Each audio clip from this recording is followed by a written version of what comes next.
I made a decision that this was important in terms of showing solidarity with the Jewish community of New South Wales, and also recognising that this was an atrocious and appalling act of terrorism. And I accept that. And there are some things that you just have to stand up for and show solidarity towards, and this was one of them. In these circumstances, given these events and the indiscriminate killing of civilians for a long-standing partner of Australia, this was a decision that we needed to make. Put this in perspective. I don't want to live in a society where, because you've lit up the Opera House in the colours of another nation's flag, an ally of Australia, a country that we've had warm relationships with for a long time, that the threat that community members may be triggered by that event prompts the government to not make that decision. That's true. We can't have that.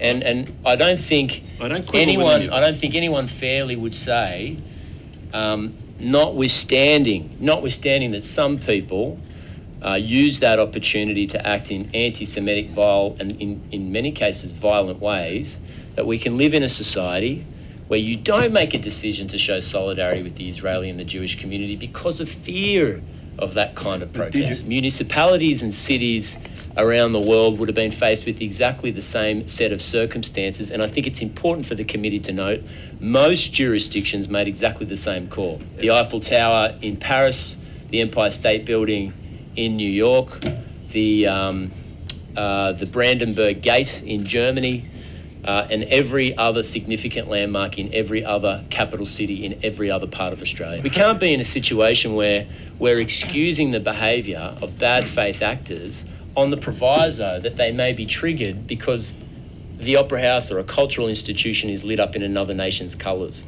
Well, that's not an excuse for violent and anti-Semitic behaviour. I mean, to hold a protest in the immediate aftermath of 1,400 people being indiscriminately killed was a terrible decision by those people to have that protest, to have that demonstration. Yep. And I think tugs at, or pulls apart the responsibility we've all got to our multicultural, multi-faith communities.